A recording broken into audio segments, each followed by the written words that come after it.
Oh. Ok. Je répète si vous n'avez pas entendu. Bienvenue à tous.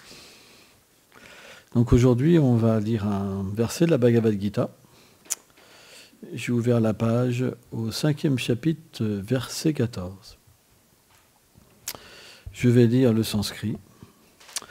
Nam krititvam nakarmani lokasyam srijati prabhum nakarma phalam samyogam swabhavastum pravartate. Traduction. Le Seigneur n'a pas créé chez les individus la tendance à agir, les activités, les fruits qui en résultent. Tout cela est accompli par la nature, qu'ils ont acquise et qui a été recouverte par l'ignorance depuis un temps immémorial. Commentaire. Le Seigneur n'est pas à l'origine des actions des âmes conditionnées. Ce sont elles qui désirent se détourner de lui et mal utiliser leur libre arbitre. En agissant à l'encontre de leur nature éternelle, elles créent une fausse nature qui les pousse à jouir de la matière et par là même, elles deviennent enchaînées aux réactions de leurs actes passés, ce qui les amène à plonger dans l'ignorance de l'identification avec la matière et à désirer rester vie après vie dans le monde matériel. En père de tous les êtres, Krishna aime ses enfants perdus et les aide constamment. Il vient personnellement pour les inspirer à revenir à lui et il envoie des prophètes, des messies, des dévots afin de créer différentes voies pour élever graduellement ces âmes vers l'émancipation spirituelle. Mais l'âme, recouverte par l'ignorance, rejette constamment l'aide du Seigneur. Elle préfère souffrir vie après vie que d'être immergée dans un océan de félicité en expérimentant la compagnie personnelle du Seigneur.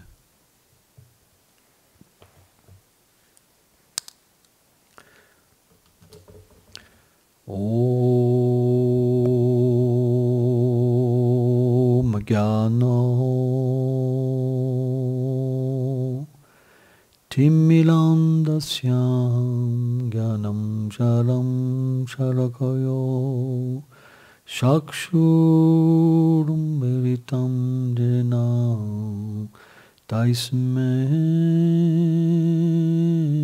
Shigulave Namo. Namam Vishnu Padaya Krishna Prestaya Bhutale Shrimate Bhaktivedanta Swaminiti Namine Namaste Sarasvati Deve Golavani Placharine Nilve Shesha Sunyavadi Plachatya Deshatarine. C'est un verset qui est très important parce que beaucoup de gens ne comprennent pas pourquoi ce monde existe. Ils pensent que si Dieu existe, il ne devrait pas avoir de souffrance. Mais les Védas nous expliquent un point de vue qui est différent. C'est que l'âme, le jiva, est une partie intégrante du Seigneur suprême. Qu'est-ce que ça veut dire? Ça veut dire qu'il y a un nombre incalculable de qualités que l'âme a par rapport au Seigneur. 60% de ses qualités. 50%. Et que, bien sûr, elle a un libre arbitre. Et ce libre arbitre, ça veut dire quoi? Je peux me tromper, comme je peux réussir. Je peux faire un bon choix comme un mauvais choix. Je peux décider de rester avec lui, comme tenter ma chance et créer un monde qui serait finalement mon royaume. Donc on voit, qu'est-ce que le monde matériel? C'est une opportunité que le Seigneur nous donne. Tu veux être indépendant de moi, tu as des qualités pour construire, tu as des qualités pour te faire adorer, tu as tout ça, d'accord. Donc je te donne un monde, et maintenant c'est toi qui vas le créer. Mais le problème, c'est que l'être vivant est tout petit. Et donc dans sa petitesse, il va naturellement, sans la compagnie du Seigneur, créer en lui-même une situation qui n'est pas bonne. Pourquoi? Parce que quand on est tout petit, on ne peut pas expérimenter grand-chose. Et avec des petits êtres, on ne peut pas expérimenter grand-chose. Et naturellement, on va avoir une frustration qui va entraîner des mauvaises qualités, des mauvaises tendances, une mauvaise nature. Et quand les gens ont développé une mauvaise nature, qu'est-ce qu'ils font? Alors ils vont tromper les autres et désirer être heureux sans considérer le bonheur des autres. Et c'est ce qu'on voit finalement dans le monde matériel. Vous avez des gens puissants qui exploitent des gens moins puissants. Les gens puissants ne trouvent pas le bonheur en exploitant, puisque personne n'est heureux en faisant du mal, et ceux qui se font exploiter, ils ne sont pas heureux d'être exploités. Donc jamais personne n'est véritablement satisfait. Sauf dans les films. Par exemple, quand on projette un film, c'est une grande histoire, une belle histoire, ça fait du bien parce que c'est comme un rêve. Donc on peut projeter un rêve, mais la réalité est tout autre chose. C'est que dans ce monde, personne n'est pur. Et donc comme personne n'est pur, tout peut aller bien pendant 10 ans, 15 ans, 20 ans, et d'un seul coup, c'est la catastrophe. Et une vie merveilleuse peut tourner au calvaire. C'est une réalité, on voit ça partout. Et donc automatiquement, le problème, c'est que dans cette condition, l'être vivant oublie sa nature. Par exemple, quand vous rêvez, quand vous vous éveillez, vous oubliez votre rêve. Pourtant, il y a eu quelque chose qui s'est passé dans la nuit. C'est expliqué, on a deux vies, un état de rêve et un état d'éveil. Il s'est passé quelque chose. De la même manière, si vous essayez de retracer au même instant, il y a 30 ans de votre vie, vous ne pourrez pas savoir qu'est-ce que vous avez ressenti au même moment. Donc, il y a un oubli qui se passe. Et cet oubli, il est généré par le temps et les influences de la nature matérielle, qui permet à l'être, finalement, de combler son désir, qui est de rivaliser avec le Seigneur suprême. Parce que si on voyait partout le Seigneur, automatiquement, on ne pourrait pas avoir cette indépendance. Cette indépendance, elle doit nous être donnée, mais le Seigneur doit aussi nous permettre de l'oublier. Parce que c'est notre désir. On désire l'oublier. Or, naturellement, qu'est-ce qui se passe? À force d'être insatisfait, on va se poser cette question. On va avoir cette introspection parce qu'on a le libre arbitre. Et pendant ce temps-là, on va se dire, mais pourquoi je souffre? Qui je suis? Est-ce que Dieu existe? Et on va commencer à se poser ces questions, on va se tourner naturellement vers un élément parce qu'on a besoin d'aide. Donc tant qu'on n'a pas besoin d'aide, on erre tout seul, ça peut bien se passer comme mal se passer. Mais le moment où on a besoin d'aide, ça veut dire qu'on crée une relation et on veut naturellement changer et comprendre quelle est notre nature éternelle. Et c'est à ce moment-là qu'on peut dire que le Seigneur agit. Avant, il observe. Il donne le fruit de l'acte en tant que l'âme suprême. On appelle paramatma. Antaleyami. Mais une fois qu'on désire de l'aide, alors, à ce moment-là, le Seigneur va interagir. Et il va nous donner l'intelligence. Les éléments pour que nous-mêmes, on puisse progresser et aller vers lui. Ce n'est pas qu'il va tout faire. Parce qu'il y a le libre arbitre. Mais il est un ami, il va donner la connaissance, l'intuition, la foi. Et à partir de là, il y a une relation qui va se manifester entre lui et nous. Et c'est ce qu'on appelle l'amour. Quand cette relation, elle n'existe plus, on appelle kama, la concupiscence. Ça veut dire qu'on est... La concupiscence, kamaesha kudaeja, chakuna samudbhavan, elle est semblable à un feu qui détruit tout. Parce que pour notre propre satisfaction, on est prêt à tuer tellement d'êtres vivants, rien que pour la langue, pour manger. Alors qu'on pourrait, par exemple, se nourrir complètement différemment. Eh bien, rien que pour notre satisfaction, on pourrait détruire le monde. Et on voit, c'est ce qui se passe. Notre planète, pourquoi elle se détruit graduellement?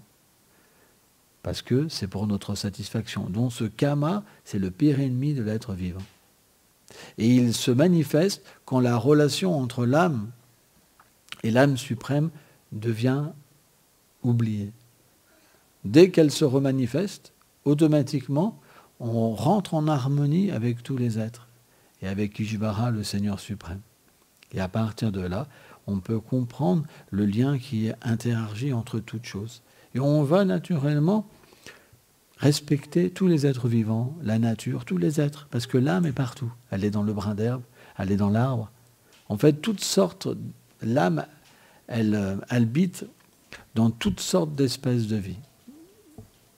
Que ce soit les insectes, les animaux, les poissons, les plantes, les êtres humains, les demi-dieux.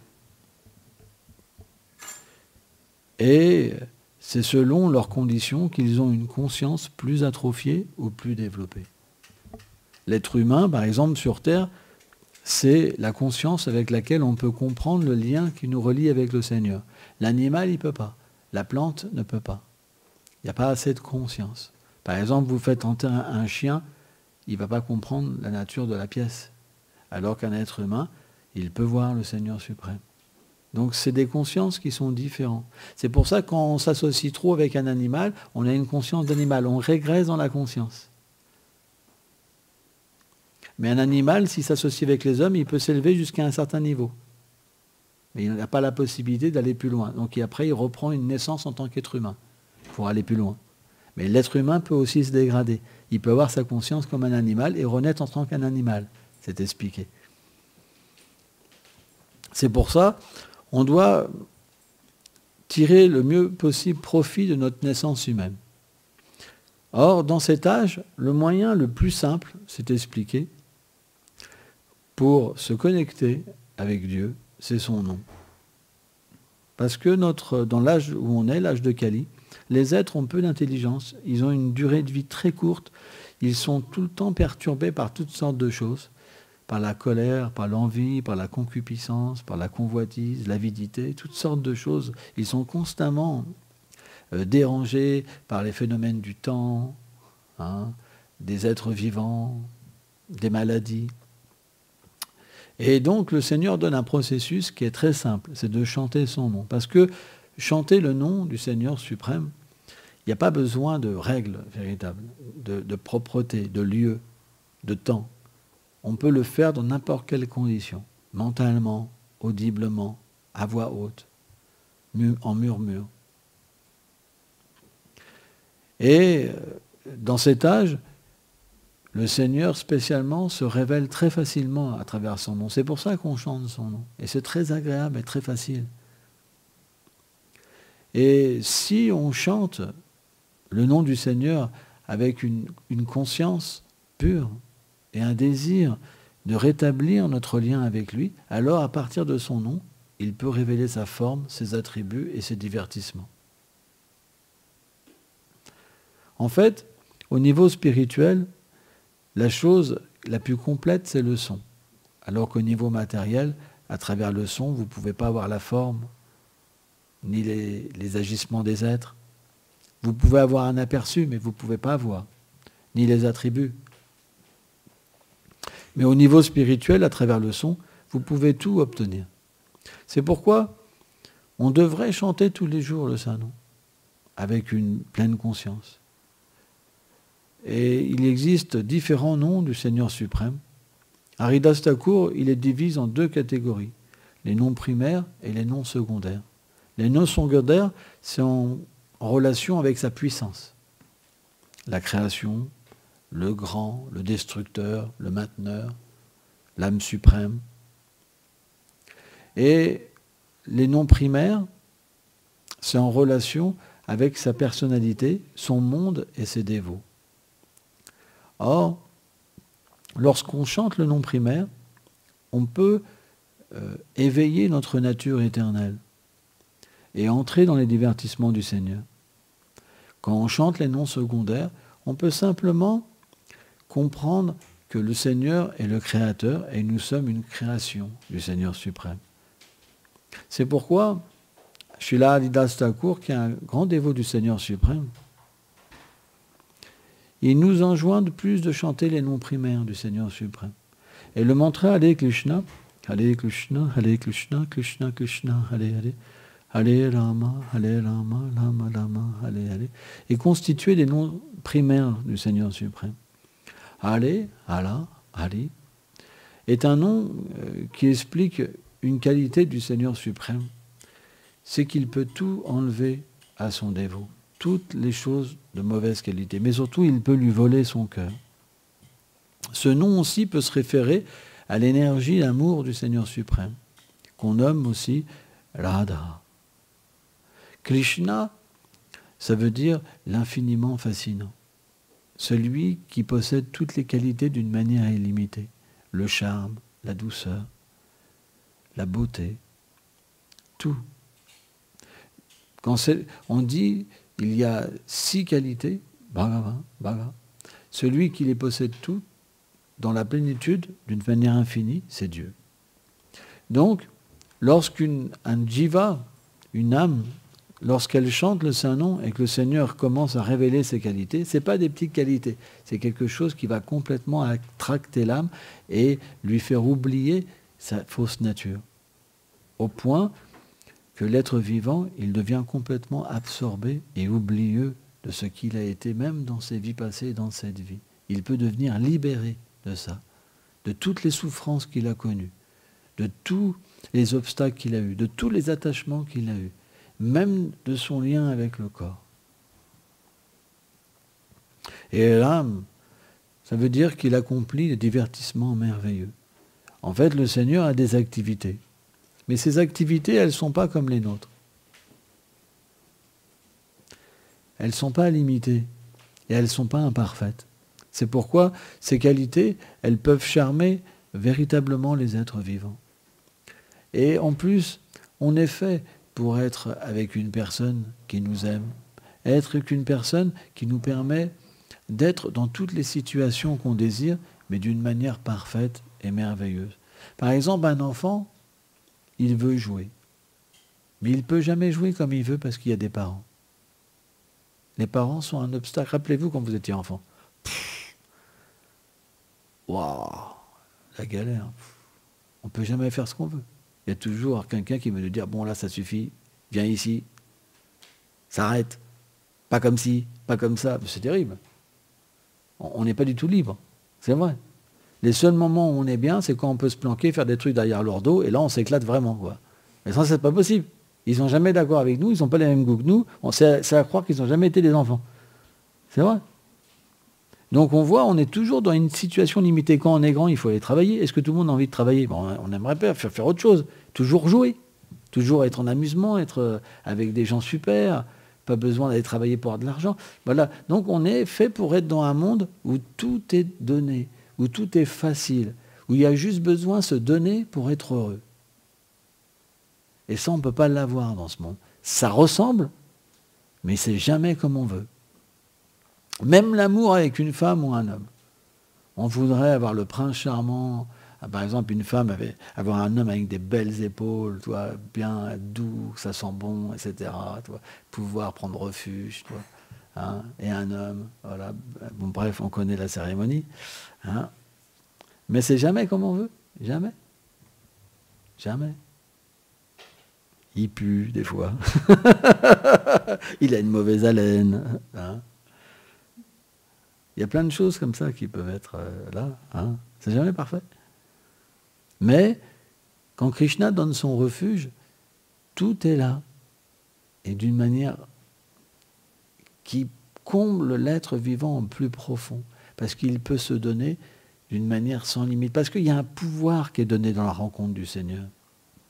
Quand on rencontre Krishna, on rencontre aussi le pouvoir d'expérimenter comme, je ne sais pas, comme un mineur qui pourrait entrer dans l'amour et comprendre de plus en plus ce qu'est l'amour. Parce qu'il n'y a pas de limite dans les sentiments qu'on peut expérimenter avec Krishna. Et Krishna a des qualités illimitées. Quand vous allez vers une qualité, vous en rencontrez 1 million. Ça s'expand constamment. Et en fait, tout ça, c'est des voyages. C'est pour ça que la rencontre avec le Seigneur, ce n'est pas quelque chose d'ordinaire. C'est un voyage merveilleux dans l'amour. Et tout ça, c'est possible avec le nom. Alors pourquoi il y en a qui chantent bien, il y en a qui chantent mal? C'est parce qu'il y en a qui désirent, et il y en a qui ne désirent pas. Quand on se sent bien dans ce monde, on ne peut pas chanter. Mais quand on désire être dans le monde de Krishna, alors on peut chanter. C'est pour ça que naturellement, avec les vies, il va avoir un détachement qui va s'opérer en nous. Et un désir de retrouver cette relation. Mais sans le désir, la relation ne peut pas se faire. Et le Seigneur, il est un homme papadante, il y a une chose qu'il fait, c'est qu'il réciproque avec les êtres vivants. Donc si notre désir n'est pas pur, il ne peut pas venir à nous. Il vient, mais pas tel qu'il est, tel que nous voulons qu'il soit. C'est déjà pas mal. C'est ce qu'on appelle le domaine de la religion. On va prier et il va réciproquer. Et bien sûr, avec cette réciprocation, on va augmenter notre foi et il y a une relation qui se fait. Mais ça prend très longtemps. Alors que quand on est plus avancé spirituellement et que on va étudier sur le Seigneur, quelle est sa forme, quel est son nom, quels sont ses attributs, quels sont ses divertissements, ça va créer un désir d'entrer, d'être avec lui, dans sa forme éternelle. Et à ce moment-là, quand on chante les noms primaires du Seigneur, qui ne sont pas en relation avec sa création, mais avec le plan de son existence éternelle, à ce moment-là, notre désir va être pour l'éternité. Et à ce moment-là, le Seigneur va pouvoir réciproquer avec nous et nous donner une vision de qui nous sommes véritablement dans le monde transcendantal. C'est ce qu'on appelle le royaume de la dévotion, de la bhakti. Et tout ça, c'est possible. Et ce n'est pas grand-chose. C'est simplement le désir. Si on chante sans désir, il ne se passe rien. Si on chante avec un pur désir, il se passe l'expérience. Mais quand l'expérience vient, on ne peut plus jamais revenir en arrière, parce que c'est trop merveilleux. Jamais on ne pourra oublier. Et on aspirera constamment à cette expérience, parce qu'elle nous aura complètement satisfaite. Et c'est pourquoi, une fois qu'on goûte Krishna, on ne peut plus vraiment goûter autre chose. Parce que tout est trop petit. Même à travers les échanges des êtres vivants, on va goûter Krishna. Même à travers la nourriture, on va goûter Krishna. Même à travers du sport, on va goûter Krishna. De tous les échanges, après, on va goûter Krishna. Parce que tout sera trop petit, on va se rappeler de lui. Et à travers ce souvenir, toutes les relations vont être imbibées de cette relation. C'est ce qu'on appelle la réalisation spirituelle.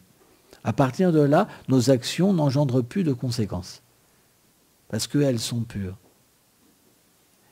Et elles vont purifier les réactions de nos vies passées et nous donner la libération. Une fois qu'on est sur ce plan d'existence, alors on peut constamment servir le Seigneur suprême et jamais l'oublier. On n'oublie plus jamais notre réalité. Qu'est-ce qu'on fait? On aide les êtres parce qu'on voit qu'ils souffrent. Parce que en vérité, même si les gens peuvent avoir une certaine satisfaction, cette satisfaction, elle est tellement petite. Tellement petite. Donc quelqu'un qui a conscience de ce qu'une personne pourrait goûter, il a de la compassion. C'est comme par exemple, si vous avez un tout petit gâteau moisi et que vous avez un gros gâteau avec des fraises, avec de la chantilly, et qu'une personne va manger un petit gâteau complètement rassis et pourri, il va se dire, oh c'est tellement merveilleux, vous allez avoir un gros gâteau à la fraise, je dis, bah, goûte ça plutôt. Et automatiquement, quand elle aura goûté le gâteau à la fraise, elle ne voudra plus son gâteau de moisi. Mais quand on n'a pas autre chose, alors on se satisfait avec très peu. Mais dès qu'on goûte un goût supérieur, on va délaisser le goût inférieur. C'est pas qu'on rejette les êtres, c'est qu'on rejette une relation sans conscience spirituelle, juste basée sur l'égoïsme matériel, juste basée sur l'identification avec le corps. On va naturellement relationner avec les êtres vivants en ayant conscience de notre réalité et de leur réalité et du lien qu'ils ont avec Krishna, le Seigneur suprême. C'est pourquoi, en étudiant la Bhagavad Gita, on peut véritablement développer un pur désir. Et aussi avoir une vie où on peut comprendre pourquoi le monde est comme ça, pourquoi il y a les revers de la vie, et ne plus être affecté par toutes ces choses et comprendre que c'est naturel. Si on crée un monde imparfait, pourquoi il ne générerait pas de souffrance? Et si on veut être Dieu, Pourquoi on ne devrait pas prendre les résultats des conséquences de nos actes puisqu'on veut faire nos propres lois? Est-ce qu'on a le pouvoir de changer la nature? Non. Il y a des lois universelles. Les lois, on ne peut pas les changer. Mais si on change ces lois par nos propres lois, est-ce qu'on a le pouvoir de changer les lois? Non. On se trompe nous-mêmes. Et c'est pour ça que bien qu'on crée des lois, on ne trouve jamais le bonheur. Pourtant, on essaie. Si vous prenez, par exemple, les lois françaises, c'est pas pour que les gens souffrent, c'est pour que les gens soient heureux. Mais à chaque fois, ça ne marche pas. On doit changer des lois, ça devient de plus en plus compliqué, au point qu'on ressent qu'on est oppressé, qu'on n'a plus le droit de rien faire. Regardez, par exemple, le vaccin, beaucoup de gens ils disent c'est pas possible, on est obligé de faire ceci, on est obligé de faire cela. Il y a beaucoup de choses en ce moment qui bougent, c'est vrai. Pourquoi? Parce qu'il y en a qui votent des lois alors qu'eux, ils ne sont pas d'accord. Il y a une personne ou deux ou 10 qui vont prendre l'avis de 1000 personnes, ils vont faire un vote, par exemple, et hop, ils vont se dire, pour 70 millions de Français, c'est comme ça. Mais qui a demandé ça? Vous comprenez? Donc les gens, ils sont oppressés par des lois. Et ils sont obligés de baisser la tête. Baisser la tête. C'est pour ça qu'il y a eu les révolutions, les choses comme ça. À un moment, il y en a marre. La seule façon que les gens peuvent s'exprimer, après, c'est par les armes. Parce qu'il y a une oppression. Vous ne pouvez rien faire, vous ne pouvez qu'accepter. Donc c'est la preuve que ces lois ne nous rendent pas heureux, finalement. Parce qu'elles ne peuvent pas nous libérer. Elles ne peuvent pas nous faire comprendre notre nature éternelle. C'est pourquoi on doit revenir aux lois universelles. Ça ne veut pas dire qu'on rejette les lois du pays. Mais on les voit par rapport aux lois universelles. Et on peut utiliser les lois pour nous libérer, à partir des lois universelles. Et la loi universelle, c'est quoi? C'est jamais oublier le Seigneur suprême. Toujours agir pour lui. Parce que il est dans le cœur même de l'âme. Il est le cœur même de tous les êtres vivants. Il est le meilleur ami de tous les êtres vivants. Dès qu'on se sépare de lui, alors on souffre. On essaye de créer, en fait, un bonheur merveilleux, mais tous les êtres ont des problèmes. C'est vrai. Un jour,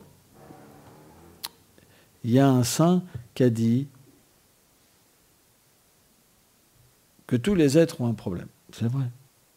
En tant qu'âme conditionnée, on n'est pas pur.